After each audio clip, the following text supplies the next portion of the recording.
Ngingasho umkenenezo oyibika lokuqala kwenqayizivele intandokazi yohlelo lwakho Ekhaya Jikelele ngisho macekeceke wohlelo ingane abayibonisa gaqa ngamadolo yacathula bathe besayibabaza ucathula yavele yasukuma yagijima silapha ke mbukeli sifike eqathatha umgodla ugcwele uyanyitheka siphethe indaba ehamba phambili ezemidlalo njalo sithi nje ke shout out kulawo maZulu afika la eGoli abese ngashayike isimaramara yazi phela wembukeli ngixoxela indaba sasithi ngesikhathi sisafunda isikole kwakuthi nje mangabe sekuvulwa izikole yayi sibe sesivelelwe ke abantu ababuye eGoli kade bevakashe khona sebethi nje ayi mina ngisaba amankomo and lamaqanda amnandi yo wi kodwa uthi yabona emva kweinsukwana hayi accent yaseGoli ihambile umuntu usethi Kholosa wena wawuvakasha neGoli sasemncane tu mntasekhaya hawu uqale manje somdala lalela ngoku sendithe dlundlu kungona dibona the city of gold manje mawufikele ekhaya awusho nawo maramara aluqine ulwimi aluseqine ulwimi uthi ngakwazi uyenza lonto amaqanda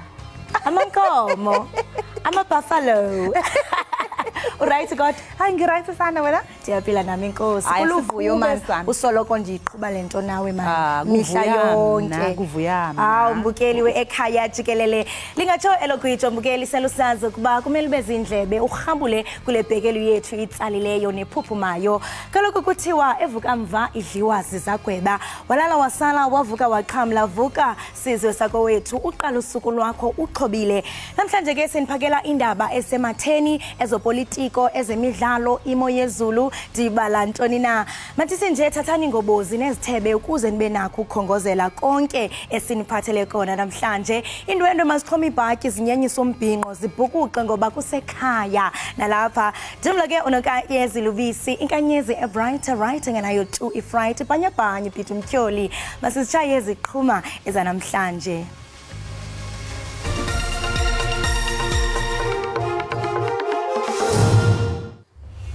Unobhala Jikelele we-African National Congress ufikile Mbalula ubize umhlangano namalungu e-ANC KwaZulu-Natal ukuze azochaza ngemisebenzi yawo kwazise phela akuculisa ukujiswa kwidingo kubantu esifundazweni.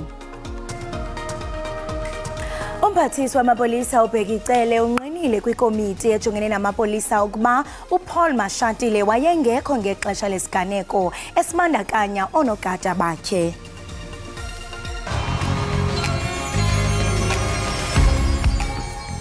What's happening? Libitso la ka ke Thato Immaculate ngwanyana wa Mosotho ra o leboha hobane o dutse monana le rona Ekhaya Jikelele go tshwareletse bolo re o tshwaretse dipapadi weather ditaba ntho tsena na kaofela Monday to Friday. Danke os thank you.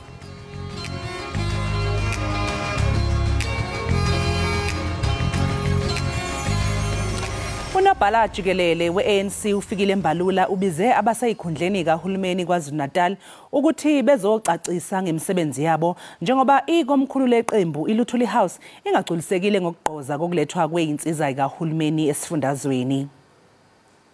Ikomkhulu le-ANC aligculisekile ke neze ngendlela uhulumeni wesifundazwe KwaZulu-Natal osebenza ngayo. Unobhala Jikelele we-ANC umnumzane ufikile Mbalula useqale uhlelo lokubuyisa loyo wayeliphini lasihlalo we-ANC KwaZulu-Natal umnumzane uMike Mabuyakhulu ukuthi azokwengamela umkhankaso weqembu esifundazweni njengoba kubhekwe okhethweni ngonyaka ozayo. Yes, he is being considered as one of the many comrades that have very strong elections management experience, and there's no way that the ANC cannot utilize all of its artillery, and when we are now heading up for a very spirited elections campaign. But the detail of that outcome will be contained in the statement that we will issue at the end of the visit. Ubizwe labo abasesikhundleni kuhulumeni ukuthi bazochaza ngomsebenzi wabo. Lesifundazwe sibhekene ke nenselelo yokulethwa kwesidingo zomphakathi. Ikomkhulu le-ANC lithi undunankulu wesifundazwe uNomusa Dube Ncube akasebenzi ngendlela egculisayo. I-ANC kulesifundazwe ayenzi kahle futhi kwimphumela yokhetho lokuchibiyela. The intention of this visit is to deliberate and look at the state of organization since the first visit that took place sometime early in the year. So this is, you could say, a follow-up visit to look at the commitments and the recommendations and proposals that were made in that interaction. Njengamanje ke leli qembu lithi selizilungiselela ukhetho lukazwelonke. Indibano yamaqela ezopolitiko asixhenxe apho kushukuxwa amacebo okuchitha i-ANC njengombutho lawulayo ichazwe njengethuba lokufumana isombululo esinokunika abantu boMzantsi Afrika ithemba elitsha. Kwakukhona lapha ke ikusasa leNingizimu Afrika lahlelwa khona eminyakeni engaphezulu kwama-30 edlule. Cishe abaningi ababeyingxenye yale ngqophamlando basakhumbula lapha njengoba sekuphele iminyaka lelizwe lathola uhulumeni wentando yeningi. Iqeqebana lamaqembu aphikisayo seliphindela buthana kule ndawo lithembisa kuzohlenga lokhu elikubiza njengeNingizimu Afrika elengela iweni. So now it is time for leaders gathered here today to put aside differences of the past, to forget about the scars of battles gone and focus firmly on the future. Lesi isithembiso asenza ngombasa mhla kugoqwa ingqungquthela liqembu yokukhetha ubuholi lapho akhethwa khona ihlandla lesibili. Kanti nalabo ke ayingaboni ngesolinye nabo bayamvumela kulokhu. Action SA commits ourselves to this national convention, and we have revealed how over 91% of South Africans want this project to succeed. IFP yona eyacishe eyangaba ingxenye yokhetho lwango-1994 ithi izoba ingxenye yalokhu ngoba likhona ithemba. If we want things in our country to change, we cannot continue to walk the same path that we have been walking. If we want to change, we will have to do things differently. Lamaqembu asexhaswe amanye amaqembu kwezombusazwe asafufusa angekho eParliament kodwa anombono ofanayo ngesimo saseNingizimu Afrika. Imphumela ke yalokhu izomonyezelwa kusasa. Njengoba ke ukhetho likazwelonke selusemome lwangonyaka ozayo, lamaqembu ke asalelwe omkhulu umsebenzi. Umbuzo omkhulu ukuthi ngabe bazokwazi yini uqinisekisa lokho abakusho ngomlomo ngezenzo futhi bephinde bevumelane nabalandeli babo. Njengoba kushiwo ke kuyobanjwa isithele nakho. Umzondile Mbejo, SABC, eKempton Park eGoli. Kuqhubekile izolo enkantolo ephakeme ePitoli ukuphekwa ngembuzo kwamaphoyisa okuyiwona phela athunyelwe endaweni yesigameko lopho okwadutshulwa khona owayengunozinti weOrlando Pirates uSenzumeyiwa ngonyaka u2014. Usayitsheni uTimothy Mathebula uyena obesebhokisini lofakazi enkantolo ephendula imibuzo yabameli babasolwa. Utshele isigcawu senkantolo ukuthi babona amachaphazelo egazi egunjini lendawo yokudlela endlini ngesikhathi sebebuya ihlandla lesibili sebephuma esibhedlela. Abameli babasolwa bathe akushoyo sekuyashayisana nokwestatement sakhe asenza ngo2018. Ummeli uRamosipili uphinde wahlonza okunye ukushayisana kobufakazi obenziwe uSayitsheni Mathebula namhlanje kanye nofakazi oseke wabizelwa enkantolo ngaphambilini uNthabiseng Mokiti maqondana nokuyinsalela zeinhlamvu zesibhamu ezatholakala endaweni yesigameko. Ntabiseng Mokete has testified on that aspect in this court to say she was with Makhumalo in the room at that time, the room opposite the kitchen. Then she went and fetched water in the kitchen. And as she was going to the kitchen, she saw that projectile on the floor and she asked the police officers, "Is this not what you are looking for?" So meaning that she's the one that found or saw that projectile. I don't know about that one. Uadvocate Zandile Mshololo ubuze uSayitsheni Mathebula ukuthi kungani bengazange bayihenqe le ndawo yesigameko ngesikhathi befika kuyo kokuqala ngenhloso ukuthi kungabe bikho osondela kuyo. When you arrive at the crime scene, the first officer to arrive at the crime scene, what do you do before the arrival of the other officers at the crime scene?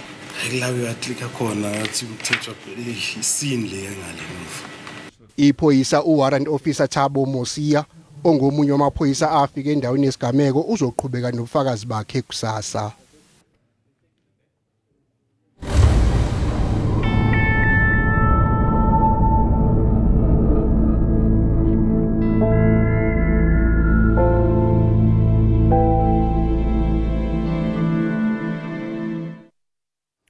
Kukafakwe nesiphakamiso sokuba umhla we-16 kweyoThupha uchongwe njengeholide okukulandela intlekele yenzeke eMarikana kwiminyaka eli-11 eyadlulayo. Namhlanje kuhlangana iminyaka e11 kwaba nesibhicongo eMarikana nekwashona khona izisebenzi zasemayini ezingama-34. Umengameli we-AMCO Joseph Mathunjwa uthi kufanele babize ukukhulela ngoqo wesiteleka ngalolu suku ukuze kuhlonzwe lolu suku njengeholide. 16 August must be a public holiday in South Africa. We will demand for that day. Abantu abashona apha bekungewona amagusha bekungongona amaphofolo bekuyigazi labantu bakuthi. City comrade, we must fight for the 16th of August. Uthi abantu bakuleli akufanele ngabe bayahlupheka. We've got minerals. All the minerals of the world are in South Africa. But we are faced with depression. We are faced with hunger. Ma-Africa, let's reset our mind. Let's go and demand what is rightful ours. Graduates are unemployed. We've got 7.5 million people who are employed. U-Advocate Dalimpofu nomele ezinye izisebenzi ezalimala uthi sekhokhole izisebenzi ezingamaphesenti angama-90.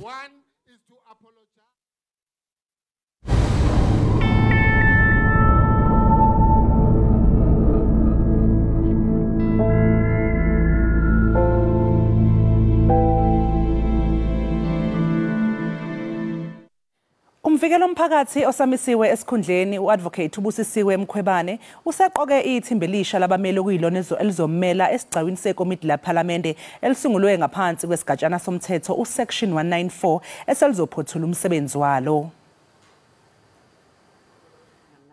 Umkhwebane unikwe ithuba lokuba aziphendulele kwisigqibo sethutyana sokuba akhutshwe eofisini kungekafiki umvulo wale veki izayo.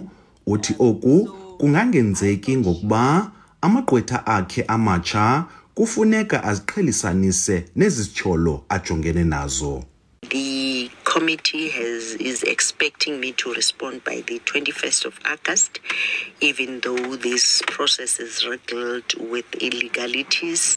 Umkhwebane uthi angabhenela kwiinkundla zamatyala exhaswa ngumbutho we-EFF kodwa le komiti ithi zange yabamba icala. We must not allow any one of us to use the decision of the Constitutional Court on legal representation of the PP as a weapon of mass destruction. The essence of it is that she does not have a legal rep. And to ignore that fact just because we want to rush the process and finalize it, it's unfair. Le komiti ithi ukuba Umkhwebane akaphenduli iza kuqhubeka ngomsebenzi wayo. We will await what comments she makes or comments she does not make into the report. Thereafter, we will be proceeding as this committee to therefore table our report to the National Assembly. Isivumelwano sengqesho sikaMkhwebane siphelelwa kumbindi ka-Okthobha kwaye le komiti ifuna ukuqoshelisa umsebenzi wayo kungekafiki elo xesha. Kwiindaba ze-SABC, Dingubulelani Philip eParlamente. Umphathiswa wamapolisa uBhekicele uxelele ikomiti yaseParlamente ejongene namapolisa ukuba isekela likamongameli uPaul Mashatile wayengekho ngexesha kusenzeka isiganeko sohlaselo ekukrokrelwa ukuba sibandakanya amapolisa ayinxalenye yeqela lonogada bakhe. Nakuba sekhishwe izitatimende mayelana nokuthi lali kuphi iphini likamengameli ngesikhathi kwenzeka lesigameko, amalungu ePhalamende asafuna impendulo eqondile kungqongqoshe wamaphoyisa. Was the deputy president in the convoy, yes or no? Even in court, one of the suspects mentioned that the deputy president was part of the convoy.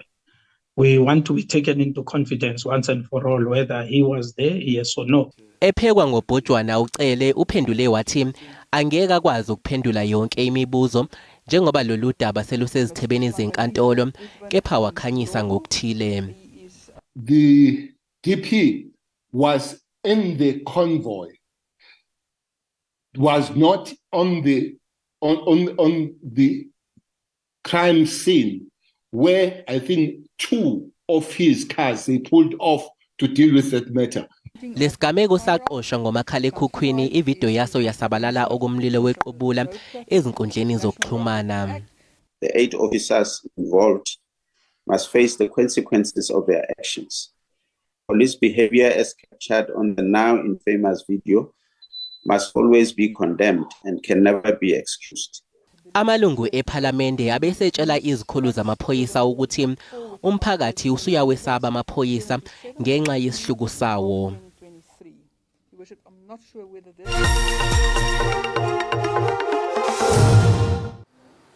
Mbukeli uvalwe luphezulu uhwebo lwerandi eyimakethe izolo ntambama. Irandi libiza u19.80 edoleni lasemelika libe u24.33 kupondo, kanti ke lungu 20.83 ku-euro. Ipula laseBotswana libiza u1.39. EJohannesburg Stock Exchange khona kuvalwe inkomba yezabelo yehlile. Igolide libiza $1,903 i-ounce, iplatinum yona ke ibiza $892 i-ounce, uwelo ngahluziwe ubiza $86.01 umphongolo.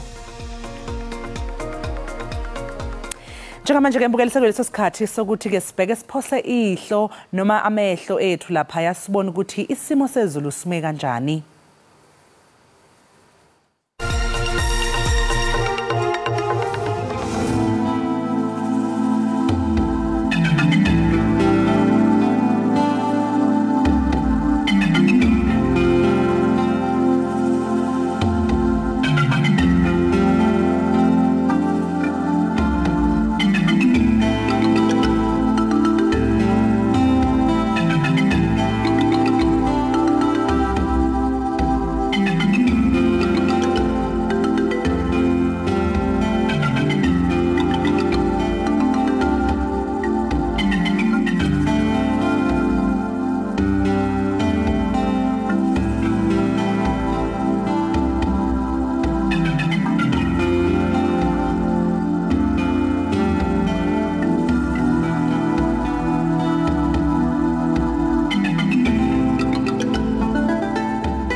Enkosi ngokuhlala nathi nisasibukele apha ekhaya jikelele kwinkqubo ndaba yakho uDTT. Isindululo sekomiti yolawulo nobudlelwane bamazwe ngamazwe yesixeko ekhokhelwa nguceba weNC uNkosenhle Madlala sokuba ke kusetyenziswe malunga nesigidi esinama700 yemali yabarhafi ukusingatha iEthekwini Municipality City Stars Awards. Sifikeleleke kwingxoxo mpikiswano kwindibano yeBhunga ngolwesibini. Ukuthetha banzi ngalomba ke sibamba umnumzana Mduduzi Inkosi noyinkokheli yekhokasi yeIFP kumasipala waseThekwini. Ngelishwa ke isithethe sikamasipala asizukuba inxalenye yale ncoko nangona besinomnqweno wokuba sibe khona. Mnumzana uMduma sikubulise sikwamkele enkqubeni. Ngiyabingelela kuwena nababukeli bomsakazo wakho.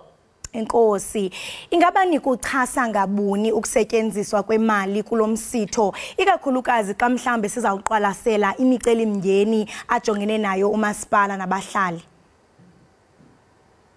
Well, angiqale ngokusho ukuthi siyalithoza lithuba nisipha lona ninabezindaba ngoba indaba efana lezi uma zingafiki kini abantu baye bengazi ukuthi iziphi izathu ezenza ukuthi thina njenga-IFP namanye ama-parties sithi asihambisani nalokho. Angeke sikuvume ukuthi 1.7 million uspende noma usetshenziswe ekuthenini nje kuthiwa kubungazwa noma kubongwa abasebenzi bakamasipala waseThekwini. Akekho ngazi dadewethu ukuthi eThekwini izinto ayihambi kahle. Indle igeleza iziyofika emfuleni, abanye abantu bakhala ngokuthi kwezinye izikhathi ziyayingene ngisho endlini zabo la behlala khona emagcekeni abo. Ama-pump station agcina esekhipha yona indle engasebenzi. Kuney'ndawo la khona abantu abade bagcina amanzi othothi sekwaphela o-3 months. Siyayibuza ukuthi njenga-FP ukuthi iyiphi lento engabe iyenza ukuthi iThekwini lisesimeni esibi kangaka sithi si-celebrate ukuthi abasebenzi bakithi benza kahle. Befanele ngabe kuthiwa sikhuluma ukuthi le mali le ifakwa entweni ye-service delivery noma yenziwe kuye noma beyoqeqeshwa okungenani ukuthi bebe namakhono ukuthi beqhubeke benze umsebenzi. Kodwa akekho-ke futhi umuntu ongavuma ukuthi imali engaka ithathwe isetshenziswe. Uyazi-ke kwaba nesimo la khona eBhishi, amabhishi ayivalwa khona. Enye ama-department leyo nenkinga la kwaxake khona isiwa ke kwakhala ngokuthi iThekwini ngcolile, abantu bake bakhala ngokuthi utshani abusiko eThekwini. Manje siyayibuza-ke njenga-FP ukuthi sikuphi isidingo sokuthatha imali yabakhokhi bentela kuthiwa kuyonikezwa abantu amatrophy. Ngabe hhayi ngoba mhlambe kuwukuthi wenza umcimbi ngoba fanele kube khona abantu abahlomula ngamantshontsho, ngoba ngeke sazi ukuthi lo mcimbi egcineni kwawo uzokhosta ngampela yona le mali lena okhunywa ngayo la. Nakubeni mhlambe nina neminye imibutho nichasa oku, umasipala uyathi into yokubana ukusetyenziswa okanye ukuwonga ukwenza into ebumila kunje kuzawukhuthaza abantu abaseburhulumenteni kwaye kuphucule neziseko ezingundoqo i-service delivery ngabula makhumsha. Ingaba uyakholelwa ukuba bekunokubakho mhlawumbe indlela ezingcono zokwabiwa okanye le mali ukujongana nemiba enicinezeleyo i-pressing issues? Ukuba kunjalo ungathi zeziphi mhlambe ezinye indlela ozicebisayo uba mhlambe umasipala waseThekwini ngeyisebenzise le mali okanye awonge lo msitho? Mhlambe fanele siqayelana, fanele u-SABC ayokulalisa ehotel yani ukuze uvuke emsebenzini. I-answer ithi no. Uqashiwe kwa-SABC umsebenzi uyasifanele wenza umsebenzi ngesikhathi sokwenza umsebenzi fanele wenza umsebenzi. La eThekwini umeya is on record ekhuluma ukuthi abasebenzi bayalala bangamavila ngesikhathi somsebenzi. Nako abanye omasipala kwatrend amavideo endaweni eziningi abantu belele.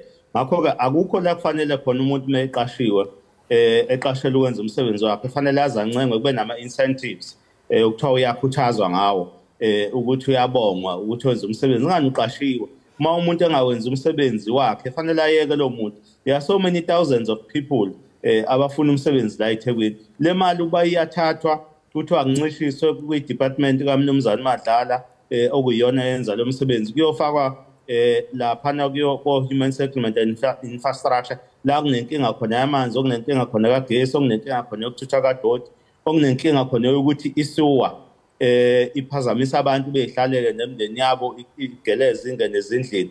Ngabe siya-understand-ke thina lokho, kodwa uma kuzothatha imali yabakhokhi bentela njengoba nje abakhokhi bama-rate associations aseThekwini bhayikhotha ngisho ukukhokha, kusho ukuthi izimo la kuzofanele ukuthi la ngamanye amazwi sisho ukuthi ama-rate association awami impela angabe safuna ukukhokha ngoba awasiboni isidingo sokukhokhela ama-rate uma ngabe ingekho i-service delivery ekubeni futhi kwenziwa nje imicimbi, ngoba umcimbi kahle kahle le wokojabula uthatha isitifiketi uyosibeka lapha. What about laba bangezukuba nazo itifiketi lezo noma ama-trophy lawo? Kusho ukuthi bona fanele behlale beba amavili. Wonke umuntu akaye emsebenzini uqashiwe umasipala obona ukuthi akasekho fit akafaka incwadi yokuresigna zingene ezinye iy'ngane ezisafuna ukwenza umsebenzi ngoba baningi abantu abasafuna ukwenza umsebenzi. IThekwini control ama-billions. Wonke umuntu eyemangala ukuthi isiphi lesi sizathu esenza ukuthi eThekwini bese kuxakeka kangaka ukuthi infrastructure ayilungiswa. Each and every financial year kulungiswa kwenziwa i-loan ka-1 billion kulokhu be-1.5 billion. Sifuna ukubona-ke onke ama-infrastructure elungiswa kuyeke ukuthi abantu bakithi behlale bengenawo amanzi. Lento yemicimbi fanele ime, kodwa abasebenzi bazi ukuthi umsebenzi wabo ukuthi bavuke baye emsebenzini bayosebenza benze kangcono. iThekwini lingabi seyindabeni for wrong reasons. Wonke umuntu ake ncome, wonke umuntu ake funa ukuze eThekwini kuliyo nobugebengu lobo obugcwele la kugcolela abantu laba okuthiwa abanawo amakhaya ekubeni abaningi babo uma kuthiwa kuyalandelwa bayibalekelela nje ukuthi bazodla nje ama-drugs la eThekwini. Nalapha kwenziwa lutho. Yizo zonke izinto lezi esidile nge-IFP bayanda labantu bangcolisa itheku kwayibona uma ngabe inature ibabiza bayaphi. Yizo zonke izinto esithi akube ne-profiling ukuthi abaye abahlanganiswe nemindeni yabo kube namabhilidi la ibhilidi ezowakhiwa lakhelwe labo abaswele ngampela, hayi ukuthi nje kuvele kube kwampuza endlemini. eThekwini usewuyesaba noma udrive ukuthi uma ume erobotini uphephe kangakanani. So izinto esithi thina ayibuke lezo kuyekwe imicimbi engasisizi ngalutho dadewethu. Lamazi owathethayo wena mnumzana Mduduzi anqinelana nenye comment bendibonile ku social media kule ngxoxo mpikiswano. Omnye uyathi into kubana you can't praise a fish for swimming. Ungathi mhlambe ngokuvunywa kolulwabiwo ngawapi amanyathelo enizimisele ukuwathabatha kuba ndiyaqonda into kubana umbutho we-DA uthe nawo uzawuxova mphini wumbi alijonge ngeliso lento. Ingaba wena ngawapi amanyathelo enizawathabatha neqela lakho ukujongana neenxalabo ezithe zaphakanyiswa kwesi sigqibo kwaye nithethelela ukusetyenziswa kwezibonelelo ngobulumko kwixesha elizayo kuba xa siyajonga abona abantu abakhalayo nabathi bayasokolwa ngaba abarhafayo? Indeed, my sister, you can't praise fish for swimming because fish have to swim. That is the nature. And ngivumelana nabo laba basho lokho. Yikho njenga-IFP ngibese ngikhuluma nomphathi wemali ukuthi mhlawumbe sekufanele-ke sithathe inyathelo zomthetho kwenzela ukuthi abantu baseThekwini ke bephume kule nkinga abakuyo. I-team yethu yawalegalisa ibuka lezi zinto ukuthi uma ngabe kunendle egeleza indawo yonke bese kuzoba khona imicimbi espend imali engaka, ingabe mhlambe uma siye enkantolo ngeke yinise elihle lokho ngoba kune-obligations. I-constitution iyasho ukuthi omasipala kufanele alethe idingo kubantu. Akukho la i-constitution yezwe ithi khona kufanele abasebenzi masebephakathi naphakathi nokusebenza masebevilapha bese behambe boye e-ICC begqoke kahle beswenke beyonikezwa ama-trophy. So njenga-IFP siyalixoxa nabaphathi bethu ukuthi ngeke nibasilekelela ukuthi siyibukele eduzane into ukuthi besiye nenkantolo ngazo zonke lezi zinto ezenzeka la kumasipala waseThekwini. Masibambe ngazibini ngexesha lakho mnumzana uMduduzi. Sithokoza kakhulu nathi ukuba nisibitho. Right, mbukeli wami lo ke besincokola nayo sisithethi sikamasipala akasosithethi kodwa yinkokheli yekhokasi ye-IFP kumasipala waseThekwini uMduduzi Nkosi. Besidlana indlebe naye kaloku ngokusetyenziswa malunga nesigidi sama-700 yemali yabarhafi kusingathwa ke umsitho iThekwini Municipality City Star Awards. Uyaqonda ukhumbule kumbukeli ukuba oku kuye kwenza ingxoxo mpikiswano kwindibano yebhunga ibibanjwe ebutsheni baleveki. Siyasathetha naye ke wasixelela into kubana bona ke bengumbutho bayayichasa lenkcitho mali ye-1.7 million. Ingaba wena mbukeli apho ekhaya luthini uluvo lwakho ngalomba? Qiniseka kaloku into yokubana unxibela nathi pha kumakhasi ethu Facebook kuba kaloku uluvo lwakho lubalulekile. Ngoku ke masithi qhwi pha evenkileni sithuma umntwana wena ungayindawo siyabuya ubukele Ekhaya Jikelele.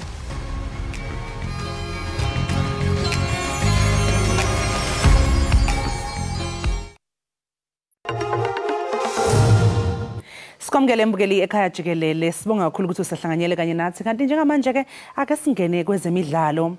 Ukapteni wamabhokobhoko uSiya Kholisi ubuyile eqenjini emva kokulimala idolo. Uyena ke mbukeli phela ozohola leli qembu emidlalweni walo wokulinganisela indebe yomhlaba neWales eCardiff ngomgqibelo.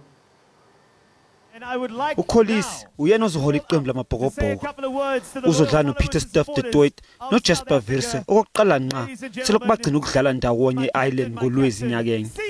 He's our captain and he over the last 6 years that we've been involved with the team. So yeah, it's always nice to get a guy back with experience and the leader, and he always brings a lekker vibe. So yeah, no, looking forward to having him back. It's awesome having him back in the build up and in the training session. Kodwa nineber uthi uKholisi akumele ajahe ukubuyisa eqenjini ngokugcwele. If Sia wasn't ready and fit this game, we would have played him the next game, you know. So for us, was it important? Yes, obviously, the more games you have before the start of the World Cup to give them exposure and to give them game minutes. Kodwa iseyindi indlela ngaphambi kwendebe yomhlaba. Kodwa kubuya kukaXolisi kubonakala kusingathwe kahle odokotela beqembu.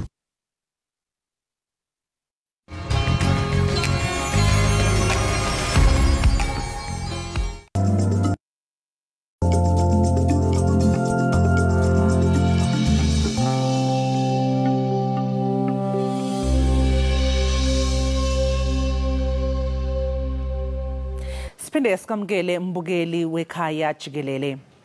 I-BRICS iyisifinyezo samazwe anomnotho sathuthuka okuyi-Brazil, i-Russia, i-India, i-China kanye neNingizimu Afrika. Inhloso kembukele lenhlangano uqinisekisa ukuthula, ukuphepha kanye nokubambisana ekuletheni intuthuko. Mhla zingama-22 kwephezulu i-BRICS izosingatha ingqungquthela yayo ye-15 ezohlala eGoli kuleli. Umbuzo uthi engabe iNingizimu Afrika izozuzani yona malungana nokuba ingxenye yamazwe e-BRICS. Ukuphendula ke mbuzo semukela udokotela uVusi Sibanda wesikhungo e-African Diaspora. Dokotela Mabunda sikubingelele sikwamukela ohlelweni. Ngibingelele nami ngibingelele abalaleli ngiyabonga njalo kuba khona lapha ehlelweni. Yebo dokotela uSibanda sibonge kakhulu ngesikhathi sakho namhlanje kuseni.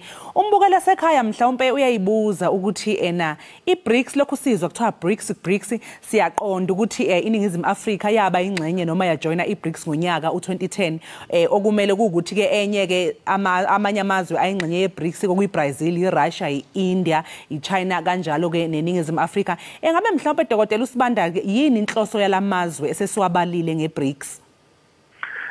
Ake ngithi inhloso yalamazwe kuyikuthi basebenze ndawonye ukuthuthukisa iminotho yalamazwe nezomnotho kahle kanti kuba khona nenhlelo ezokuthi kube namabhanga akhiwayo abakwazi ukuthi bathole kuyimali zokuboleka kanti ke kube khona njalo nezinye izinto ezifana nokuthi babanenjongo yokwakha indawo ezama research okuyikhona inhloso yalomhlangano ngokuthi bafisa ukuthi bakhe lokho ababiza ngeBRICS Clinical Research and Development Innovation Center okusho khona ukuthi babheke ukuthi babe nendawo la bangasebenzela khona ebheka ezentuthuko. Kanti siyathola futhi njalo ukuthi iSouth Africa yona ikakhulukazi ingaso lesikhathi ikhuluma kakhulu ngokuthi kudinga ukuthi kube nendlela yokuthuthukisa ezomnotho nezokutshala izimali kwelase Africa nje lonke jikelele.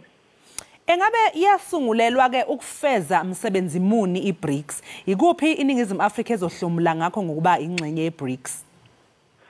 Ake ngithi mina iSouth Africa indlela ezokwazi ukuthi ithole usizo ngalo ake sithi njengoba sikhuluma ngokuthi nje kuzoba nama innovation center kanti njalo kuba nemali lezi eziphaka abakwazi ukuthi bazithole for ngokuhlanganyela ndawonye kusho ukuthi lamazwe mayihlanganyele ndawonye bazokwazi ukuthi babe nendawo abazoyakha njengoba nje enye yenhloso kulomhlangano ngeyokuthi bafuna ukwakha i-innovation center, i-development innovation center okusho ukuthi masikhuluma ngeze innovation kahle sikhuluma ngokuthi kubhekwa ukuthi inguquko nokuletha izinto ezintsha kungabuya kuqhamuke kephi ngoba ukuthi kube nendawo ezifana nalezo kudingakala imali eziningi ezingeke zanelise ukuthi kwenziwe mhlawumbe lilizwe elilodwa kumbe obekungathatha isikhathi eside kuthi ukuthi lamazwe esebenza ndawonye abakwazi ukuthi bahlale baxhasane kwezebhizinisi ukuthi njalo babe nebhanga lapho bakwazi ukuboleka khona imali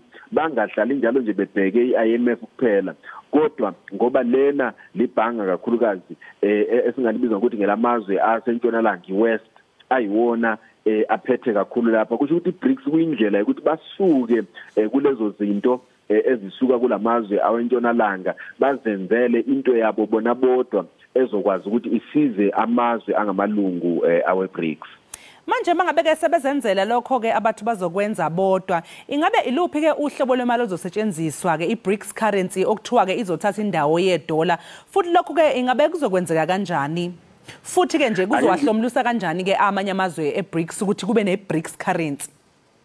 Ake ngithi uma singabheka lolu hlelo lweBRICS licishe lifane nje ngamanje nalolu hlelo lweEU la uthola ukuthi kunemali ebizwa nge-euro ukuthi amazwe azingxenye ze-euro wonke asebenzisa le mali okusho ukuthi mawuhamba kulamazwe akudingi ukuthi ube ubonakala uphethe imali ezweni lakini kumbe ushintsha imali usebenzisa leyo mali e-euro okwenza ukuthi kube lula ukuthenga nokuthengiselana phakathi kwalawo mazwe kanti ke nabahlali balawo mazwe uma bevakashela lawo mazwe abazitholi sebexakekile mhlawumbe sokudinga ukuthi basebenzise imali abangayijwayelanga kumbe kuhambe ukuthi noma beyoyidonsa lamabhenki uthola ukuthi kunemali ukudinga ukuthi bazikhokhe okusho ukuthi imali le ye-BRICS izoba imali ezokwenza ukuthi lamazwe la uma edayiselana uma sibheke kudayiselana kwamazwe kusho ukuthi uma beqala ukuthi badayiselana impahla kudinga ukuthi anduba bathenge impahla kwelinye ilizwe kubalulekile ukuthi baqale bathenge imali yakulelo lizwe ukuze bathenge lezo mpahla kodwa uma kune currency eye-BRICS kusho ukuthi lokho akusadingeki ngoba le mali e-BRICS bavele nje banayo bayingxenye yalamazwe asebenzisa leyo mali kwenza ukuthi kube lula ukuthi ekuthengeni kungadingwa lokho esikubiza ngemali yakwamanye amazwe ngesingisi esithi foreign currency ngoba international trade kumbe ukudayiselana phakathi kwamazwe kakhulukazi kulawulwa yiyo le foreign currency ukuthi ilizwe lithengayo kufuneka liphathe le foreign currency leso sidingo ke asizukuba khona ngenxa yemali yale i-BRICS.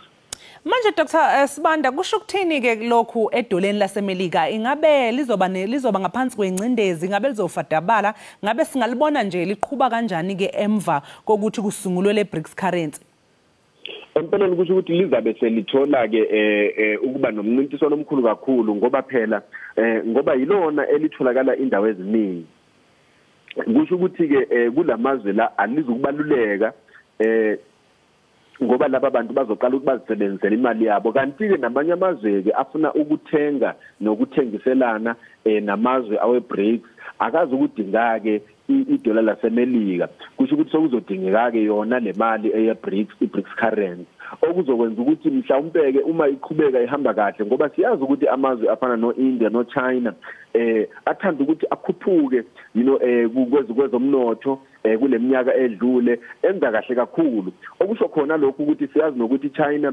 isithanda ukuthi ingene kakhulu lapha eAfrica ibe nabahlobo esebenzisana nabo kwezebhizinisi kanye neIndia sibona nezimoto zabo sezidayiselwa la Africa kanye noRussia njengoba sibona nje ukuthi Russia abantu abaningi sizwile nasemalangeni adlule abantu abanjengomalima besithi cha iRussia ithina thina siyiRussia ukuthi lokho hlobo lobo buthanda ukwenzeka buzokwenza ukuthi idola leMelika lingabaluleki kakhulu lapha kwelaseAfrica nakulawo mazwe amanye asuke eAsia kumbe oBrazil uqale ukukhula ke iBRICS lokho kuzokwenza ngempela ukuthi idola laseMelika libe phansi kwencindezi ngoba awusibo bonke abantu abazalidinga ke manje.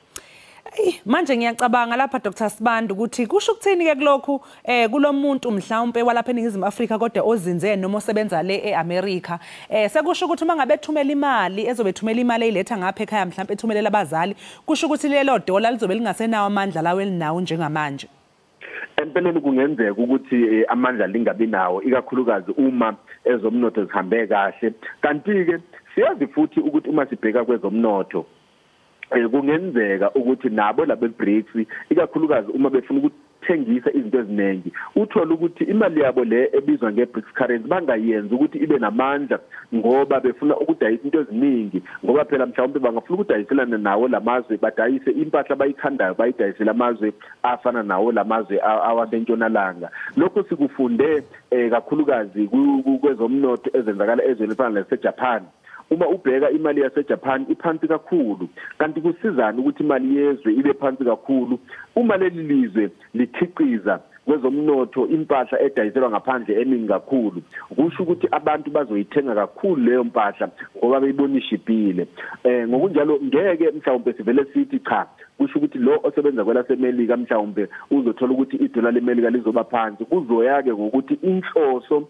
ye-BRICS ukuthi badayisele bani kumbe bona njengamazwe awe-BRICS bakhanda na impahla eningi edayiswayo. Uma unempahla eningi edayiswayo kungasikho ukuthi wena uhlala uthenga kwabanye kodwa wena odayisayo, kuba into enhle ukuba nemali ephansi ngoba abantu bazoyithenga impahla yakho bebonishipile. Siyakubona futhi lokhu kusenzeka kwela seChina okwenza ukuthi abantu abaningi bathenga impahla zaseChina ngoba nayo imali yaseChina kuyona imali ebukeka inamandla kakhulu. Kungakho impahla zakhona zibukeka zingathi zishipile. Ngakho singathi akusho kangako mhlawumbe ukuthi osebenza kwela seMelika angazithola mhlawumbe esethele nzima ngoba imali yaseMelika izobe ingasenawo amandla. Sasiphetha nje ke Dr. Sibanda, ingabe yini esingase siyilindeleke kule ngqungquthela ke ye-BRICS? Kusho ukuthi esingakulindela ke ngoba enye yezinhloso ukuthi kunamazwe amaningi awase-Afrika nawo ukuthanda akutholakala ukuthi mhlawumbe afuna ukuthi azongenelela abe nawo ngamalungu awase-BRICS. Okusho ukuthi ukuba khona kwalomhlangano we-BRICS ikakhulukazi la eSouth Africa sokungaba indlela enza ukuthi abantu abaningi baqala ukwazi nokuthi ikhona iBRICS kanti njalo isebenza njani, kanti ke futhi mhlawumbe ke sesingezwa ke nesimemezelo sokuthi kunamazwe amaningi amazwe athile akwala seAfrica nawo asevumele ukuthi angene kwela kuyo leBRICS.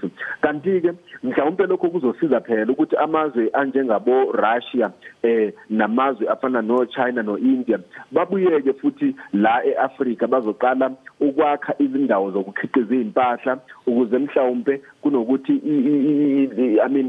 okwembiwayo lokho esithi ngama minerals okujwayele ukusuka la eAfrica qhubekele phambili kuprocesswa mhlawumbe kuqhubekele phambili kupheleliswe njengamadayimani athi mayise suka lapha esepolishiwe esedayiswa sokungamaringi sokungamadayimani ngafuna ukuthi asetshenziswe kunokuthi adayiswe sesengamatshe nje asafuna ukuyosetshenzwa. Ngokunjalo sibona ukuthi kusho ukuthi mhlawumbe le njengoba nje kuzoba nalo mhlangano sesingabona impela mhlawumbe ukuqala ukuba khona kwenkampani eziningi ezisuka kulamanye amazwe zisiba khona lapha eNingizimu Afrika mhlawumbe nakwamanye amazwe ala eAfrika.